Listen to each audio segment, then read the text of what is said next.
प्रेक्षकांनो, ठरलं तर मग या मालिकेचा 10 ऑक्टोबरचा रिव्ह्यू तुम्ही एन्जॉय करत आहात. तर आज एक पॉझिटिव्ह झालंय, ते म्हणजे आता अर्जुन मधुभाऊंना जामिनावर सोडणार आहे बरं का. तर आता सुरुवातीला आपण बघतोय की हा अर्जुन सायलीला समजवत असतो, ती नाराज असते म्हणून. हे बघा मिसेस सायली, प्रतिमा आत्या तिच्या घरी सेफ आहे, तुम्ही इतकं टेन्शन नका घेऊ. तर आता सायली म्हणते, मला जे समजवायचं ते मी समजवते हो सर. आता हे सगळं मी स्वतःला समजावून खरंच थकली आहे सर. कदाचित मीच कमनशिबी असेल, म्हणजे माझे जन्मदात्रे तर मला सोडूनच गेले, पण मी ज्यांना ज्यांना माझ्या आईवडिलांच्या जागी मानलं ना, तेही माझ्यापासून नेहमीच दूर गेलेत. अर्जुन म्हणतो, असं का वाटतंय तुम्हाला? सायली म्हणते, बघा ना, रविराज काका जेव्हा आम्हाला भेटले तेव्हा त्यांनी मला मुलगी मानलं आणि नंतर त्यांच्यामध्ये आणि माझ्यामध्येही दुरावा आला. आणि आता आई बाबांना जर आपल्या कॉन्ट्रॅक्ट बद्दल कळलं की तेही मला दूर करतील. प्रतिमा आत्या तर माझ्या आईसारख्या आहेत, पण त्या सुद्धा माझ्यापासून दूर गेल्या. आणि मधुभाऊ तर आमच्या दोघांमध्ये इतकं अंतर आहे की ते काही केल्या पार करता येत नाहीये. अर्जुन म्हणतो, पण तुमच्यात आणि मधुभाऊ मध्ये जे अंतर आहे ना, ते टेम्पररीच आहे. हे बघा, आता बघा, तुम्ही सिनियरला काका म्हणायला लागल्या की नाही, आणि मी तुम्हाला वचन देतो की आई बाबा मम्मा डॅड तुमच्यापासून कधीच दूर जाणार नाही, आणि प्रतिमात्या सुद्धा नाही. प्रतिमात्याला तर जेव्हा हवं तेव्हा तुम्ही जाऊन भेटू शकता की. आणि मेन म्हणजे मधुभाऊ आता लवकरच निर्दोष सिद्ध होतील. मग आता ही सायली म्हणते, पण मधुभाऊंना पुरावे मिळवून देण्यासाठी आपल्या केससाठी तुम्ही प्रियाशी प्रेमाचं नाटक केलं होतं ना, त्याचा सुद्धा काही उपयोग झालेला नाहीये. मला तर आता हरून गेल्यासारखंच वाटतंय. अर्जुन म्हणतो, वकील कधीच हरत नसतो मिसेस सायली. आम्ही काय करतो, 10 ऑप्शन ठेवतो स्वतःसमोर आणि त्यातलं एक ऑप्शन आम्ही चॉईस करतो. मग आता सायली म्हणते, मग आहे का तुमच्याकडे कुठला पर्याय? मग आता अर्जुन म्हणतो, हो माझ्याकडे आहेत पर्याय, तुम्ही काळजी करू नका. चैतन्य आणि मी त्यावरतीच डिस्कस करतोय. आणि तुम्ही आता बघा, आश्रम केस जरी आपल्याला लवकर क्लोज नाही करता आला ना, तरी मी मधुभाऊंना जामिनावर नक्कीच सोडवेल. आता सायली एवढी खुश होते आणि म्हणते, काय सांगताय, खरंच मधुभाऊ जामिनावर सुटू शकतील? अर्जुन म्हणतो, हो का नाही, नक्कीच सुटू शकतील. तर प्रेक्षकांनो, बघितलं का, हा एक पॉझिटिव्ह साईन आपल्याला मिळालाय. आणि आणखीन पण बरंच काही झालंय मालिकेत, चांगली दाखवली आज त्यांनी मालिका. आता सायली खूप खुश झालीये. चला, काहीतरी चांगली बातमी तिला मिळाली आहे ना. पण आता स्वयंपाक करताना पुन्हा ती नाराज झालेली असते. आता ती विचार करत असते, प्रतिमा त्या इथे असत्या तर रेव्हाना माझा स्वयंपाक सुद्धा झाला असता. त्यांच्याशी गप्पा मारता मारता किंवा स्वयंपाक झाला असता कळलं सुद्धा नसतं. तर आता सायलीबाईचं लक्ष नसतं त्या गॅसकडे. तेवढ्यात या पूर्ण आजी आणि कल्पनाताई येतात आणि मग सायलीला म्हणतात, अगं सायली, अगं बेटा तो गॅस बंद कर, अगं चहा उतू जाईल. तर आता सायली पटकन गॅस बंद करते. ते पूर्णाजी तिला म्हणतात, सायली बेटा इकडे ये बरं, मला माहितीये तुला काय त्रास होतोय ते. आता सायली ते चहा ओतते कपामध्ये आणि पूर्णाजीसाठी आणि कल्पनाताईसाठी चहा घेऊन जाते. पूर्णाजी सायलीशी खूप छान गप्पा मारतात बघा प्रेक्षकांनो. आता पूर्णाजी म्हणतात, सायली तुला पण प्रतिमाशिवाय करमत नाही का ग? सायली म्हणते, हो ना पूर्णाजी, आपल्याला प्रतिमा आत्याची किती सवय झाली आहे ना. आता या पूर्णाजी म्हणतात, खरंच आहे तुझं. मग आता या कल्पनाताई म्हणतात, कशी गंमत असते ना पूर्णाई, आपण घरामध्ये इतकी माणसं आहोत पण तरी सुद्धा घरामधला एक माणूस गेल्यावर किती फरक पडतो नाही. मग आता या पूर्णाजी म्हणतात, हो ना ग कल्पना, प्रतिमा घरात होती म्हणून आपण प्रत्येक दिवस सणासारखा साजरा करत होतो. मुलगी, जावई, नात हे आपल्या डोळ्यासमोर असलं की एक वेगळंच सुख असतं त्यामध्ये. ते जरी त्यांच्या घरी गेले ना, तरी असं वाटतं आत्ता जावं आणि त्यांना पुन्हा इथे घेऊन यावं, अगदी कायमचं. आता सायली म्हणते, हो पूर्णाजी तुमचं बरोबर आहे, पण आपण जर असं केलं तर तो आपला स्वार्थ ठरेल ना. प्रतिमात्याने त्यांचं आयुष्य नव्याने सुरू करावं म्हणूनच आपण त्यांना त्यांच्या घरी पाठवलंय ना. मग आपण आपल्या स्वार्थासाठी त्यांना कशासाठी असं वेठीस धरायचं ना. कल्पनाताई म्हणतात, हो सायली बरोबर आहे ग तुझं, आपण प्रतिमाला असं बांधून नाही ठेवू शकत. सायली म्हणते, हो तिथे त्यांचे नवीन नाते तयार होतील, तिथली माणसं त्यांना जवळचे वाटायला लागतील. रविराज काका, नागराज काका, सुमन काकू, प्रिया, आपण आपल्या हट्टासाठी प्रेमासाठी त्यांच्या ह्या नात्यांच्या आड नाही ना येऊ शकत. आता या सायलीचं बोलणं या पूर्णाजींना फार पटतंय. कसं असतं ना प्रेक्षकांनो, खरंच नातं म्हणजे माया लावली तेवढी कमीच आहे. असो. तर आता इकडे हा चैतन्य आणि अर्जुन केसबद्दल डिस्कस करताय. आता लवकरच मधुभाऊंची केस कोर्टामध्ये दाखल होणार आहे प्रेक्षकांनो. पण आता या मैपतने सुद्धा जजलाही मॅनेज केलेलं आहे, म्हणजे मैपतने अख्खीच्या अख्खी सेटिंग लावलेली आहे. आता पुढे काय झालं ना ते बघत राहा. आता अर्जुन चैतन्य दोघं जण डिस्कस करताना दिसतंय आपल्याला. चैतन्य म्हणतो, काय रे अर्जुन, आता तन्वी हा चॅप्टर आपण कायमचा क्लोज करून टाकायचा आहे का? अर्जुन म्हणतो, काय करणार चैतन्य, आपल्याकडे दुसरं ऑप्शन आहे का मग? चैतन्य म्हणतो, अरे पण त्या तन्वीवर विश्वास ठेवण्यात काहीही पॉइंट नाहीये. अरे बाबा अर्जुन, खरंच काहीच अर्थ नाहीये रे. अरे मी स्वतः तिच्या पायावर जन्मखून पाहिलीच नव्हती, मग ती आली कुठून? आणि आत्ता तिने तुला आणि सायली वहिनीला धमकी दिली आहे. तिचं सगळंच सगळं वागणं आहे ना अर्जुन, ते सगळं स्पेशियसच आहे. हे बघ, त्या आश्रम केसमध्ये सुद्धा खोटं बोलतीये. अर्जुन म्हणतो, अरे बाबा हे तुला माहिती आहे, मला माहिती आहे, पण आपल्याला कोर्टामध्ये कसं सांगता येणार आहे? कोर्टामध्ये सगळ्या गोष्टी पुरावे द्यावे लागतात. त्याचं आपण काय करणार आहोत? आहेत का आपल्याकडे पुरावे? आणि तसं सुद्धा तिला कळलंय की मी तिच्यासोबत प्रेमाचं नाटक करत होतो. त्यामुळे आता तन्वीच्या बाबतीत काहीच बोलता येणार नाहीये. रादर आपल्याला आता काहीही तिच्या बाबतीत हालचाल करता येणारच नाहीये. मग आता चैतन्य म्हणतो, अरे हालचाल करायची नाही म्हणजे काय करायचं? शांत बसायचं का आपण आता पुढे काय करायचं अर्जुन? मग आता अर्जुन म्हणतो, हे बघ चैतन्य, आपण आपल्या मेन टार्गेटच्या दिशेने पुढे जाऊया. चैतन्य म्हणतो, अरे पण मग कुठल्या दिशेने पुढे जायचंय? मग आता अर्जुन म्हणतो, आपण साक्षी आणि मैपत या दोघांच्या दिशेने पुढे जाऊया. त्या दोघांचं आपल्याकडे लक्ष नाहीये ना, तेव्हाच त्या मैपत साक्षीला आता ट्रॅप करायचं. आता इकडे मैपत पण साक्षीला तेच सांगत असतो बरं का प्रेक्षकांनो. मैपत म्हणतो, त्यांचं आपल्याकडे लक्ष नाहीये, तेव्हाच आपण त्या दोघांवर म्हणजे त्या सायली अर्जुनला आता अडकवायला पाहिजे आपण. साक्षी म्हणते, अण्णा करेक्ट बोलताय तुम्ही. नाही, प्रियाने सांगितल्याप्रमाणे ती अख्खी सुभेदार फॅमिली त्या प्रतिमाच्या मागे मागे करतीये, त्यामुळे त्यांना बाकी काही सुचणारच नाहीये. अर्जुन आता गाफील असणार आहे, त्यामुळे चारही बाजूने आपण त्याची अशी कोंडी करून टाकू ना की त्याला सुटता येणार नाही. मग काय, अर्जुनच्या हातून आश्रम पण जाईल आणि आश्रम केस सुद्धा. आता हा मैपत म्हणतो, अगं ये पोरी, हे सगळं करण्यासाठी तुझ्या बापाला केवढी सेटिंग लावावं लागते कळते का तुला? त्या आमदाराला खाऊ घाला, त्या जजची हाजी करा. तेव्हा कुठे तो जज तयार झालाय तो आश्रमावरचा स्टे उठवायला. आता ही साक्षी म्हणते, अण्णा पण तो जज आपलं काम करेल का? आयत्या वेळेला आपल्या विरोधात जाईल का होतो? आता तेवढ्यात मैपतला त्या जजचाच फोन आला बरं का. मैपत म्हणतो, ते पाय त्या जजचाच फोन आहे. साक्षी म्हणते, अण्णा तो फोन उचला आधी. आता अण्णा म्हणत असतो, अगं पण याला 100 वर्ष जगून करायचं तरी काय? म्हणजे या दोघांनी जजची आठवण काढली आणि त्या जजचा फोन आला ना, आपण म्हणतो ना आठवण काढल्यावर 100 वर्ष आयुष्य आहे बाबा तुम्हाला, तसं. आणि त्या बाबतीत बोलतोय मैपत. साक्षी म्हणते, अण्णा उचला ना तो फोन. आता लगेच हा मैपत म्हणतो, हा जज साहेब बोला साहेब, काय सेवा करू? आता लगेच हा जज त्याला टोमणा मारतो आणि म्हणतो, काय हो मैपत साहेब, तुम्ही सेवा करता का करवून घेता? मग आता मैपत म्हणतो, काय चेष्टा करता साहेब तुम्ही माझी? अहो आम्ही गरीब लोक, आम्ही तुम्हाला रिक्वेस्ट करू शकतो जशी आम्ही आमदार साहेबांना केली. मग आता हे जज म्हणतात, मला काही त्या आमदार साहेबांचा शब्द डावलता येणार नाही, आमची जुनी लहानपणची मैत्री आहे बाबा. मग आता मैपत म्हणतो, मग तो आश्रमावरचा स्टे उठवणार आहे का साहेब तुम्ही? करणार म्हणजे तुम्ही आमचं काम, हो ना जज साहेब? मग आता जज म्हणतो, हो करणार ना, नक्की करणार, पण मी सगळं कायदेशीर पद्धतीने करतो. तुमच्या वकिलाला सगळी काय जी असेल ती प्रोसेस करायला सांगा, त्या स्टेजचं कसं करायचं काय करायचं ते मी पुढे बघतो. मग आता लगेच हा मैपत म्हणतो, वा धन्यवाद साहेब, धन्यवाद, खूप आभार तुमचे. आता मैपतने फोन ठेवलाय आणि साक्षीला सांगतो, कसं साक्षी काम झालं आपलं, रिसॉर्टच्या तयारीला लागा. आता साक्षी म्हणते, काय सांगताय अण्णा, तो जज आपलं काम करायला तयार झाला का? मग आता लगेच अण्णा हवेत उडायला लागलाय. अण्णा म्हणतो, म्हणजे काय, न करून कोणाला सांगतो तो जज? अरे माझ्या पोरीची स्वप्न आहेत, तिथं आपण सगळा जोर लावणार, आकाश पाताळ एक करणार.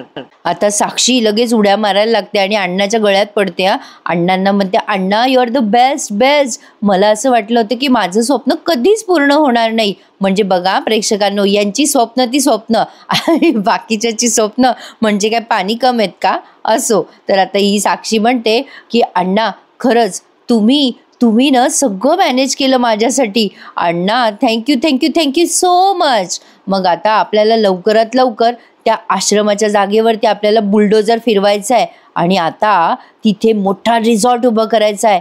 बघू तो अर्जुन सुभेदार आता आपलं काय वाकडं करतोय ते. पाहिलं का प्रेक्षकांनो, आता हे जरा कॉन्फिडन्समध्ये आलेत, ओव्हर कॉन्फिडन्समध्ये आलेत, त्यामुळे नक्कीच काहीतरी माती खाणार हे असं दिसतंय खरी. पण आता बघा इकडे चैतन्य या अर्जुनला म्हणत असतो, अर्जुन तू जे सांगतोयस ना ते मलाही आता बरोबर वाटायला लागलंय.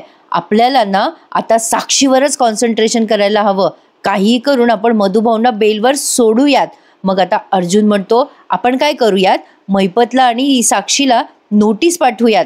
मग आता चैतन्य म्हणतो, कशाबद्दल नोटीस पाठवायची? अरे आपल्याकडे तर त्यांच्याबद्दल काहीही पुरावे नाहीयेत. तर आता अर्जुन चैतन्याला एक पॉझिटिव्ह म्हणजे काय म्हणता येईल त्याला, एक आशादायी किरण दाखवतो बरं का.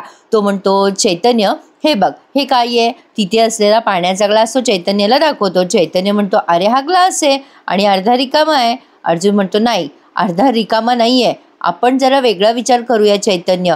हा जो ग्लास आहे ना हा अर्धा भरलेला आहे. हे बघ आपण नेहमी पॉझिटिव्ह राहायचंय आता. चैतन्य म्हणतो, नेमकं काय म्हणायचंय तुला अर्जुन?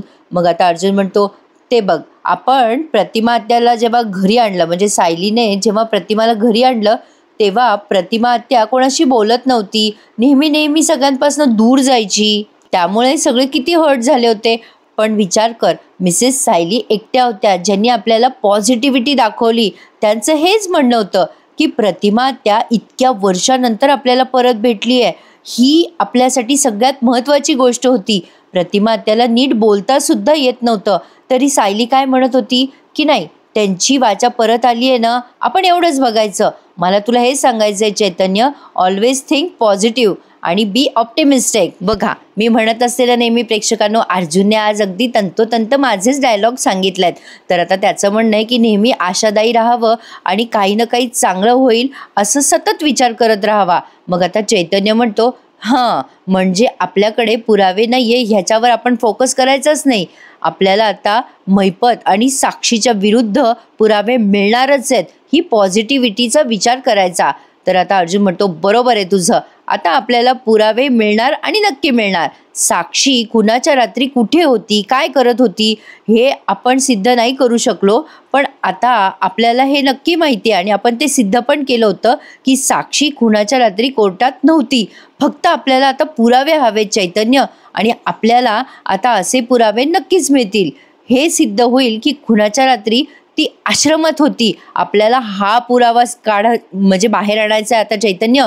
आता चैतन्य म्हणतो, हो अर्जुन होणारच, नक्की होणार. साक्षीच्या विरोधात आपल्याला पुरावे मिळणार म्हणजे नक्की मिळणार. मग आता अर्जुन म्हणतो, येस याला म्हणतात पॉझिटिव्हिटी. तर आता प्रेक्षकांनो या दोघांनीही चांगलीच कंबर कसली आहे पुढच्यासाठी आणि पुढच्या मधुभाऊंच्या केसला सॉल्व्ह करण्यासाठी. तर आता बघा यांच्या गप्पांमध्ये हे प्रतिमा त्याला कसा व्हिडिओ कॉल करतात. पूर्णाजी म्हणतात, बाई चहा काही गोड लागं ना मला आज. मग कल्पनाताई म्हणतात, कसा गोड लागेल पूर्णाई? अहो सकाळी पहिला चहा तुमचा प्रतिमा सोबत व्हायचा ना. मग आता ही विमल म्हणते, अहो वहिनी मगाशी पूर्णाजीने प्रतिमा आत्याला आवाज दिला आणि थोड्या वेळाने लक्षात आलं त्यांच्या की प्रतिमा आत्या घरात नाही आहेत, त्या त्यांच्या घरी गेल्या. आता पूर्णाजी म्हणतात, हो ग विमल सवय लागली आहे ना, आता थोडीशी सवय मोडायला वेळ लागेल. मग आता ही सायली पण म्हणते, पूर्णाजी तुम्हाला प्रतिमा आत्याची खूप आठवण येते ना. मग आता पूर्णाजींना असं वाटतं की डायरेक्ट प्रतिमा आत्याच्या घरी जाऊन धाड टाकावी आणि भेटून यावं प्रतिमा आत्याला. त्या म्हणतात, आपण जाऊया ना प्रतिमाकडे, तिथे जाऊनच भेटूया समक्ष. सायली म्हणते, अहो पूर्णाजी आपण जायची काहीच गरज नाहीये, आपण फोन करूयात ना त्यांना, व्हिडिओ कॉलवरती बोलूयात त्यांच्याशी. आता पूर्णाजींना या सायलीची कल्पना फार आवडली आहे. त्या म्हणतात, अगं बाई सायली माझ्या लक्षातच आलं नाही ग, धर लाव आधी फोन लाव प्रतिमाला. तर आता या सायलीला म्हणतात, तू आधी फोन लाव बरं बाई. आता बघा प्रेक्षकांनो सायली फोन लावते ना तेव्हा छान गप्पा होतात त्यांच्या, पण ती प्रिया कशी मध्ये टपकते बघा. आता ती सुमन आहे ना ती बिचारी वाढून देत असते प्रतिमा आत्याचं ताट. किती नशीबवान आहे ना प्रतिमा आत्या, ऐकतं ताट वाट मस्त मजा आहे बाबा त्यांची. आता ते रविराज येतात आणि म्हणतात, सुमन अगं ताट वाढतेस ना? आता सुमन म्हणते, हो भाऊजी, अहो सगळं सादर संगीत करत होते ना, म्हणून जरा उशीरच झाला मला. मी आत्ता वहिनीचं ताटच वाढतीये. तर आता रविराज म्हणतात, आणि इकडे मी वाढतो तिचं ताट, मी घेऊन जातो तिच्यासाठी ताट. आता सुमन म्हणते, अय्या तुम्ही घेऊन जाणार भाऊजी? मग आता ते रविराज म्हणतात, हो अगं, काय आहे ना, गेल्या अनेक वर्षामध्ये तिच्यासाठी या छोट्या छोट्या गोष्टी करताच आल्या नाही. ही सेवा करणं, तिची काळजी करणं, हे सगळं केलं तर बरं वाटेल ना तिला. तर आता ही सुमन म्हणते, बरं मी गुलाबजामुन वाढते हं. आता रविराज म्हणतात, अगं आण माझ्याकडे, मी वाढतो की, आण. आता रविराज अगदी प्रेमाने त्यांच्या हाताने प्रतिमात्यांसाठी ताटामध्ये सगळं जेवण वाढून घेतात. आता तेवढ्याच सायलीने फोन लावलाय या प्रतिमात्याला, रविराजांच्याच फोनवर लावलाय. तर आता फोन वाजल्यानंतर रविराज म्हणतात, अरे वा, बोला पूर्णाई, काय म्हणताय? लेकीची आठवण आली वाटते. पूर्णाजी म्हणतात की हो, लेकीला विसरायला म्हणजे तिची आठवण यायला मी विसरले कुठे माझ्या लेकीला, पण कुठे आहे माझी लेक, मला डोळे भरून बघायचं होतं हो तिला. तर आता हे रविराज म्हणतात, अहो पूर्णाई, तिच्यासाठीच मी ताट वाढतोय. आता प्रेक्षकांनो मला सांगा, आत्ता पूर्णाजी सकाळचा चहा पित होत्या ना, आणि आता रविराज सकाळी सकाळी म्हणजे गुलाबजामुन वगैरे सादर संगीत जेव घालताय 7 वाजता. मजा आहे बाबा प्रतिमा त्याची. आता हे रविराज म्हणतात, अहो पूर्णाई, प्रतिमासाठीच मी ताट वाढतोय बघा. आता पूर्णाजी एवढ्या खुश होतात, चला आपल्या लेकीला सकाळी 7 वाजता भरलेलं ताट मिळतंय. रविराज ते ताट वाढताना पूर्णाजीला दाखवतात सुद्धा, हे बघा, हे बघा पूर्णाई, आता तुमच्या लेकीसाठी ताट वाढतोय बरं का. आता ह्या पूर्णाई म्हणतात, रविराज अहो तुम्ही तिथे आहात ना, तर मला काही काळजी वाटत नाही बघा. म्हणजे मी तिचा हात अगदी योग्य माणसाच्या हातात दिलाय असं मला आतापर्यंत नेहमी वाटत आलंय बरं. आता रविराज म्हणतात, पूर्णाई, परिस्थिती वेगळी असती ना, तर आणखीन बऱ्याच गोष्टी करता आल्या असत्या मला तिच्यासाठी. तर आता हे पूर्णाजी म्हणतात की मग द्या ना, हो तिला फोन द्या ना. आता रविराज म्हणतात, बरं बरं, बोला तुम्ही प्रतिमाशी. आता त्या प्रतिमा त्या खोलीमध्ये सगळं न्याहाळत असतात, फोटो तन्वीचा, काय काय वस्तू कुठे आहेत काय नाही, हे सगळं अगदी बारीक निरीक्षण त्या करत असतात. आता तेवढ्यात रविराज येतात त्यांचं भरलेलं ताट घेऊन आणि मोबाईलचा फोन घेऊन, म्हणजे ते व्हिडिओ कॉल चालू आहे ना पूर्णाजीचा. आता त्या प्रतिमा ते इकडे तिकडे बघत असतात, तेव्हा रविराज त्यांना आवाज देतात आणि म्हणतात, प्रतिमा अगं जेवून घेतेस ना? प्रतिमा त्या रविराजांच्या जवळ येऊन ते ताट त्यांच्या हातातनं घेतात आणि जेवायला बसणारच असतात. तेवढ्यात आता रविराज म्हणतात, अगं प्रतिमा, तुला भेटायला कोण आलंय बघितलं का? आता या प्रतिमा त्या ताट बाजूला ठेवून आधी मोबाईल हातात घेतात आणि प्रतिमा त्या पूर्णाजी आणि कल्पनाताईंना बघून खूप खुश होतात. आता या प्रतिमा त्या त्यांच्याकडे बघून आधी किती वेळ स्माईल करत असतात. मग आता पूर्णाजी म्हणतात, कशी आहेस ग पोरी? आता या प्रतिमा त्या तोंडाने बोलतात, हं बरी आहे पूर्णाई मी, तुम्ही कशा आहात दोघी जणी? मग आता पूर्णाई म्हणतात, बरी आहे मी बेटा, तुझा चेहरा बघितला ना आता आणखीन छान वाटतंय बघ. आता प्रतिमात्या पण तिकडनं खूप खुश होत असतात, पण आता प्रतिमात्या असं इकडे तिकडे शोधायला लागतात की सायली कुठे दिसते का. आता ते पूर्णाजीच्या लक्षात येतं. आता या रविराजांकडे बघतात हं प्रतिमात्या. मग आता रविराज म्हणतात, काय झालं ग प्रतिमा, कुणाला शोधतीयस तू? मग आता पूर्णाजी म्हणतात, मला कळलं बरं प्रतिमा, अगं तू सायलीला शोधतेस ना, थांब मी देते सायलीला फोन. आता सायलीला सुद्धा खूपच असं म्हणजे उत्कंठा असते त्यांच्याशी बोलायची. आता पूर्णाजी म्हणतात, अगं सायलीचा जीव वर खाली होत होता केव्हाचा तुझ्यासाठी, तिला पण करमत नाहीये ग प्रतिमा, तू घरात नाहीये तर. थांब मी बोलवते तिला. ए सायली, ए बेटा इकडे ये. आता सायली फोनवर प्रतिमा आत्याशी बोलायला लागते. पूर्णाजी म्हणतात, सायली हे बघ, बोल प्रतिमाशी, घे. आता त्या सायलीच्या हातात देतात फोन बरं का. आता प्रतिमा त्या आधी तर सायलीला खूप वेळ निरखून बघतात. सायली जराशी रडत असते नाकाला हात लावून, पण आता रडत रडतच बोलते ती त्यांच्याशी. प्रतिमा त्या छान वाटते ना तुम्हाला तुमच्या घरी जाऊन? या घराला खूप तुमची पोकळी जाणवते हो, आणि मला तर तुमची खूप आठवण येते. आणि आता पुन्हा नाकाला हात लावून लावून रडत असते आणि म्हणते, प्रतिमा त्या मी तुम्हाला लवकरच भेटायला येईल हं, तुम्ही काळजी घ्या स्वतःची, गोळ्या वेळेत घ्या. आता त्या प्रतिमा त्याला काय बोलू दे नाही, हीच चालू आहे. मग आता ती प्रिया येते बरं का तिथे, या दोघींचं बोलणं ऐकते. म्हणजे तिला आता एवढा त्रास झालेला आहे की विचारूच नका. ती विचार करते, अरे या दोघींना एकमेकींपासून लांब केलं ना मी, पण ही सायली का मध्ये मध्ये मध्ये कडमडतीये. आता ती प्रिया त्या प्रतिमात्याच्या हातातनं मोबाईल अक्षरशः हिसकावते आणि म्हणते, ए सायली काय ना, तू माझ्या आईच्या जेवायच्या वेळेला अशी फोन करून व्हिडिओ कॉल करत राहिली तर माझी आई कधी जेवणार ग. आता या प्रतिमात्याला पण राग आलाय बरं का, तिने हातातनं फोन हिसकवला म्हणून. प्रिया म्हणते, चल बाय हं, आता मी फोन ठेवते, माझ्या आईच्या जेवणाची वेळ झाली आहे आणि माझ्या आईला अजून गोळ्याही घ्यायच्या आहेत. आणि आता या सायलीलाही राग आलाय. आता ती लगेच फोन कट करून टाकते प्रिया. आणि मग सायली म्हणते, अशी काय ही पोरगी. मग आता त्या कल्पनाताई पण म्हणतात, खरंच ना अशी काय ही तन्वी. मग पूर्णाजी म्हणतात, जाऊ दे सायली, तू नको वाईट वाटून घेऊ, आपलं झालं ना ग बोलणं प्रतिमाशी, झालं तर मग. आणि तन्वीनं अशीच आहे पहिल्यापासनं. आता पूर्णाजी सुद्धा त्यांनाही माहिती झालंय की तन्वी अशीच आहे म्हणून. असो तर आता बघा प्रेक्षकांनो, हे रविराज तिला ओरडतात आता प्रियाला आणि म्हणतात, काय हे तन्वी, अगं असं बोलत असताना कोणी मोबाईल हातातनं हिसकवतं का.